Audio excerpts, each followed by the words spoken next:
Hey peeps, and welcome back to part 2 of the 3 Degree of Freedom motion simulator platform, electronics, and how to wire up our 3 Degree of Freedom motion simulator platform.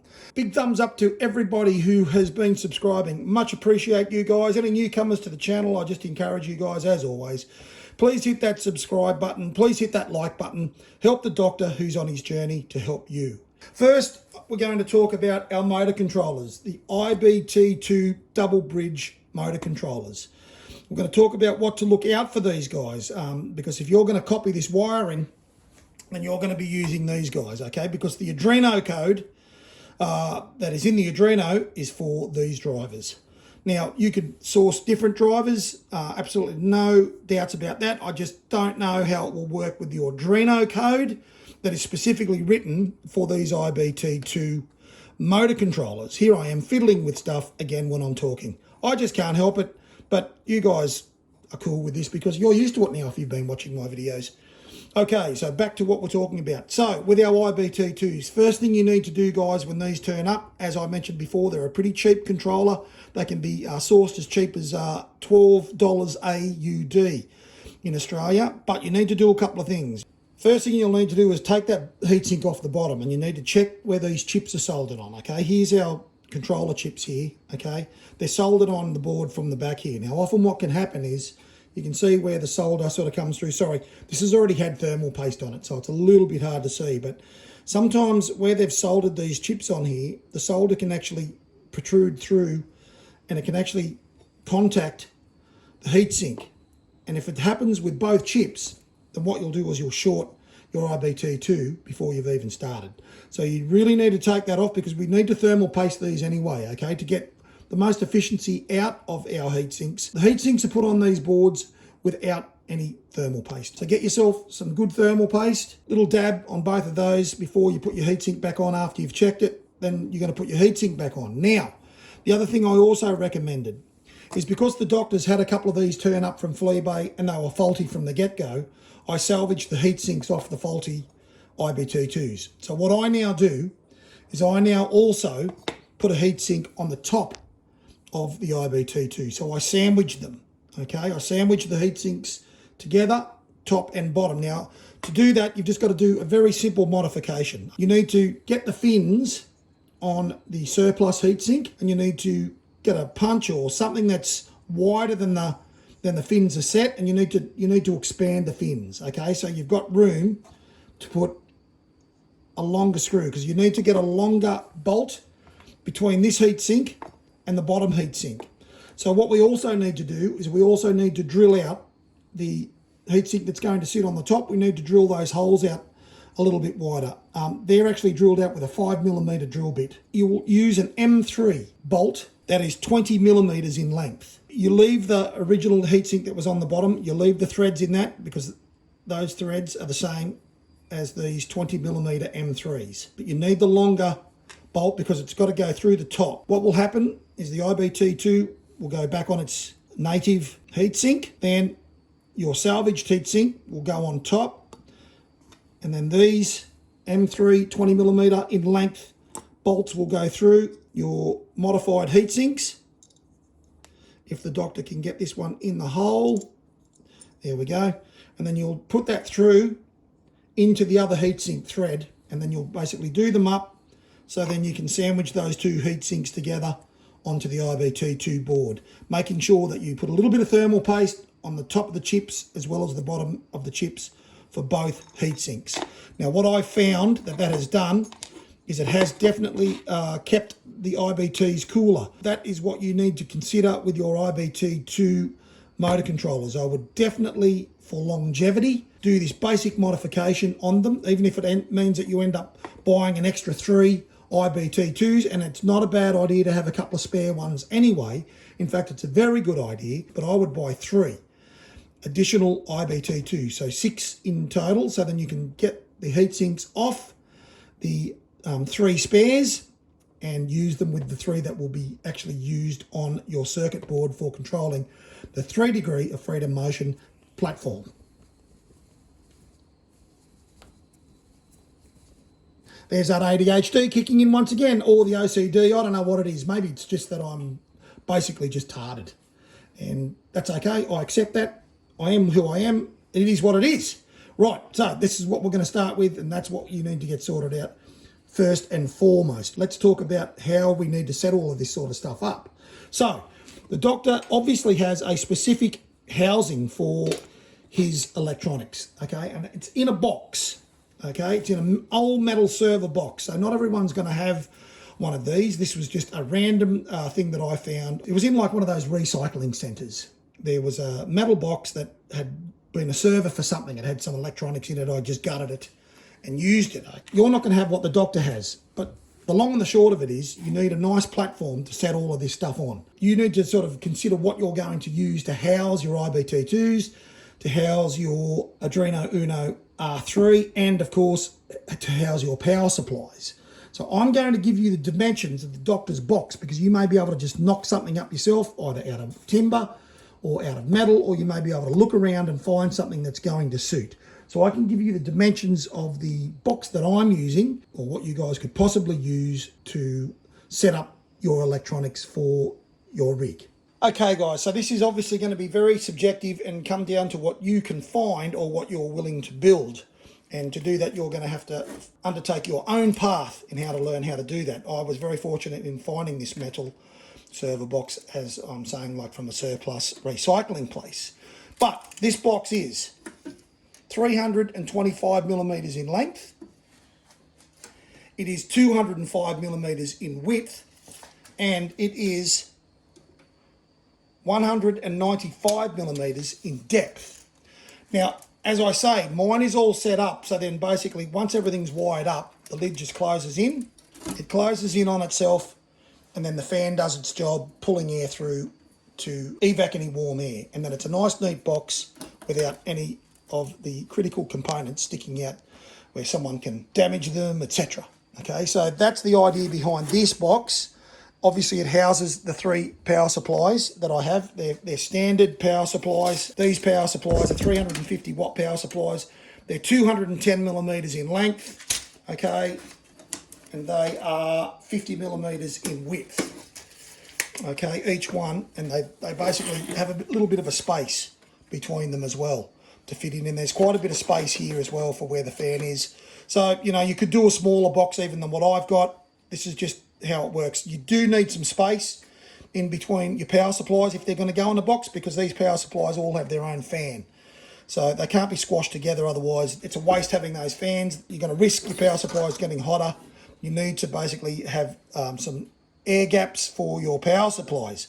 You need to keep that in mind, and you can base that off those dimensions I gave you earlier of what this box is. Rightio.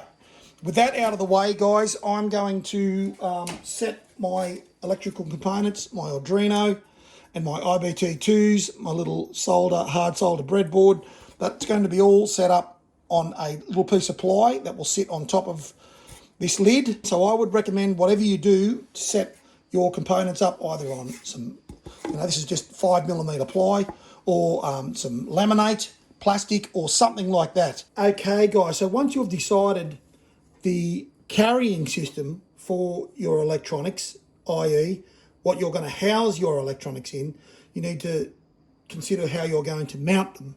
So assuming you're going to mount them to what I've recommended, a little bit of 5mm ply like this, or some Perspex, or some something like that, you're going to need some standoffs, okay, and you're going to need some M3. Well, these are an M3 standoff, and these are an M3 15mm screw. That allows me enough screw to mark where these IBT-2 boards and the Arduino are going to need to be on the board. Now, I've already determined this is where they're going to be. So what I'm going to be doing is I'm going to mark through the mount locations on my IBTs and my Arduino onto my board here. So all I'm doing, guys, is where I've marked my IBT-2s and now where my Arduino is going to live, I'm basically placing my standoffs onto my board. So I've drilled the holes where they need to be in regards to housing the boards, okay? And these are a 25mm in length standoff or spacer.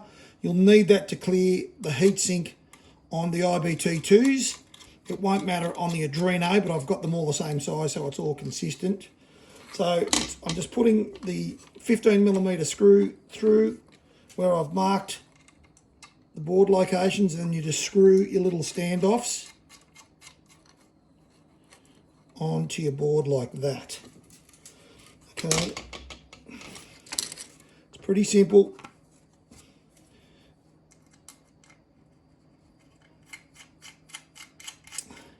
They don't have to be super tight. You can just go around and nip them up with a Phillips head screwdriver, and then your boards will sit nice and neatly on those. Okay, so before we locate our boards on our standoffs, we need to basically thermal paste these. Now, we don't need to go crazy with thermal paste. Just a little dot on each of the chips at the back. Right.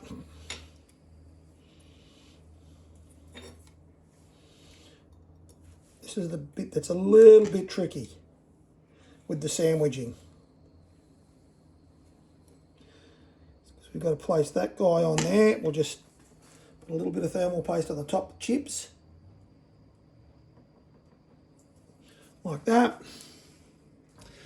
Then if you're going to do the modification with the top heatsink, if they're from an IBT-2, then we need to take a little bit of material out of each edge of the top heat sinks where it's near the pinouts here. Otherwise it does contact very close to the pinouts, so we need to take a little bit of material out just so we can assure that there's no short circuiting that's going to happen as a result of the heatsink coming into contact with our pinouts there.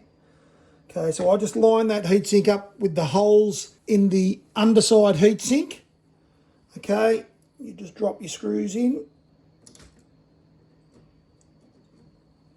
Always has to be one, doesn't there? Rightio. So once they're through, and once we've thermal pasted, and we've dropped our pins through here, these, just for reference, guys, are a 20mm M3 screw. You've got to line them up with the heatsink thread underneath. So it's a little bit tricky. You actually need to get down and look.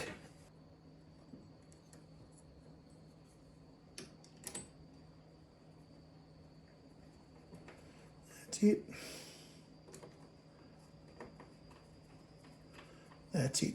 So yeah, it's a little bit tricky. You need to sort of get down low enough to line up the threads in these top screws here into the heatsink threads on the underside heatsink.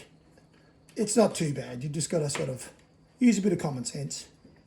Now, we need to get this sandwiched evenly. So we need even torque on both of these screws, so then the heatsink's being tightened down on the chips evenly. So you can just sort of get down and look. Now, don't have to over tighten these. We don't want to damage anything. Just a nice tight fit, so then your heatsink's making definite contact with those chips. So we have to do that for all three. Then, of course, guys, you will put your little 10mm screws in the top of your standoffs. So then we're just going to screw our little 10mm screws into the top of our standoffs. So then we've got a nice secured motor controller board. Just nip them up. Again, we don't have to go crazy with them being ridiculously tight. There we go. Okay, so once you've got your IBT-2s and your Uno Arduino R3 fixed onto your board, you should basically be looking something like this. Now, as you can see, I've got some holes drilled into my ply here. These are a 22mm hole. These are going to allow the USB cable to come through the top of the box to the Arduino, and this will allow the motor wires to come into the box from the lid to the terminal blocks on the IBT-2s. Now, they will come through via this type of arrangement. Now these are actually an audio connector, but they can be used for power. So this end will sit in the case, like so, but in the holes, and the other end will be connected to the cables this way. Okay, so if you want to do something similar, you'll need to track some of these down. I got these from JCar, our local tech store here in Australia. I will also be using a 4-way, because I couldn't get 3 ways, to run the Hall effect sensors, the pots, into the case as well. And it's a similar deal. You need the cable end, and then the terminal that will be secured into the box that this guy plugs into to bring in the pot sensor cables. So yes, you need to get some of those. These keep everything nice and neat and secure from outside to inside the box. And if you're going to do this the way the doctor's doing it, you're going to require 4 of each of those terminal connections. Now you might say, why do you need 4 when there's only 3 motors? Well, because the way that our wires are coming from our traction loss motor, both our pot wires and the motor wires, they will be coming through the 50 by 100 box that's the spine of the mid frame. And where they come out at the front, where our motors are, I'll be placing a little hatch on there. And so this will be screwed into the hatch, both the connector here for the pot wires and the connector for the motor wires. So that's why you need an extra 1 on top of the 3 for the motors. So there's 4 in total you need. You need 4 for your motor wires, and you need 4 for the pot wires. Okay, the other thing we are going to need is we're going to need a schematic, basically for wiring our IBT-2s to our Arduino. So you'll need to grab something like what I've got printed off here. Okay, you've got a pin-out guide here for the Arduino, and then you've got your wiring schematic for your pots and your Arduino to the IBT-2s. These are found at xsimulator.net. Okay, so if you do a search on Google for 3 Degree of Freedom Motion Simulator Platform, xsimulator.net, you will find, and even just click images on Google, you will find some of these images on Google. You want that one, okay, and you want this one, obviously, because this is for controlling 3 motors like we are doing with this simulator platform. So get those either on your laptop or on your phone, or get them physically printed out like the doctor.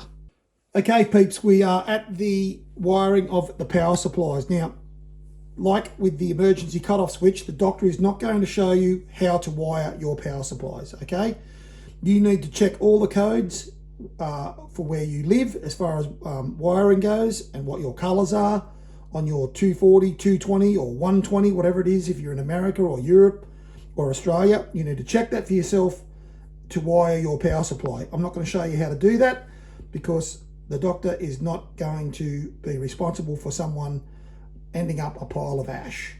But what I will show you is some of the techniques you need to make this successful, and that is basically tinning, in this case, the wires for the power supply. Now, the doctor has sillily misplaced his fork terminals, which is what I would normally use for wiring something like this to a power supply. So the doctor is going to improvise. He's going to overcome.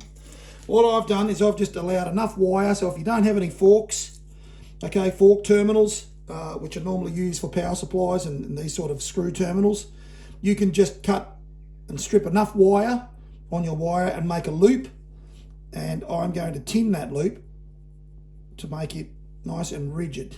This is called tinning, okay? So what we do is we get our soldering iron nice and hot, we tin the end of it with solder, and we hold it on our wire here. It transfers the heat to the wire, then we can go around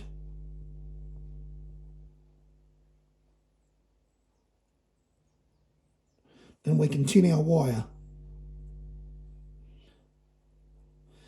Okay, just like that, and it becomes a nice solid non-frayable connection basically. So we've just basically made a fork, or in this case we've made a loop to go onto our power supply. Cut off any excess there. And that's what I'll be doing for each one of these power supply terminals, because I have lost my forks. It's not a good thing when you lose your forks. Now, the doctor is assuming, good peeps, that you did take his advice in the tools needed segments of the 3 Degree of Freedom Motion Simulator platform build, that you did take heed, guys, and get yourself a soldering iron and a little helping hand like this one that the doctor is using to hold his wire in place. Very important tools. Obviously, you're going to find it pretty hard to solder with a box of matches. He definitely would not recommend trying this, though the doctor has tried this through his life, and it doesn't work. It does not work. Ye old matches will not do a very good job of soldering because they just don't get hot enough. Rightio, so that's another one. So I'll be doing this because I've lost my forks. I'll be doing this for every one of the wires for my power supply. And now the wires that come from the conversion here that drop down to 12 volt up to my motors. So it's going to take a little bit longer than it would have if I'd have just had the forks and just a quick crimp. But such is life, and the doctor's not going to run out and buy more forks when he knows he's got some somewhere. So the doctor, being the classic tight ass that he is just going to do it this way. And it's 6 of one and half a dozen of the other. So that's what you're going to need to do, guys, for your connections onto your power supply, both for your mains power in and then for your wiring that comes out to your motors. You'll either need to get some fork crimp terminals, or you can be a tight ass like the doctor and you can just strip a lot of wire, a lot of cover off your wire, roll your wire up and then get it into a loop and then tin it like the doctor's doing here. That will work quite successfully as well. And we'll just do the last one here, guys. So, just to be a little bit more specific, you've got to get solder on your tip of your soldering iron. Okay, you'll have a little cleaner here that you can clean that excess solder off. Okay, but you want to get this nice and shiny, nice and tinned before you start trying to apply heat to your other components. Now, this tip's getting a bit, how's your father? In my case, mine's dead and buried many, many years ago. May he rest in peace. So you get that nice and tinned, and then you just hold it onto your wire. Let the heat transfer. See that? Doesn't take long. Now, this is a decent soldering iron station that I have. Like, so this is a temperature controlled soldering iron station. It's not a cheapie. So it does work very well, but even with just a single plug-in soldering iron, you can still use them quite successfully. I used one of those for years before I spent the money on a better one. So that's basically the technique that you guys need to get these to a point where you can successfully place them in a terminal block like this, okay, with screws. They'll be strong. They can't slip out because they're now looped and soldered in a loop. And that's what you need to do. Guys, we're going to leave it there for this video. Thank you for tuning in. It's been a pleasure for the doctor to bring this to you. I've forgotten how much I enjoy mucking around with electronics and soldering and stuff like that. It is fun. Just takes a bit of time, a bit of patience. And once again, for any of this sort of stuff, I'm not going into great detail with this. So if you need more information or you'd like to learn more about this, there are copious amounts of YouTube videos out there with how to solder, how to strip wires, how to do all that sort of stuff.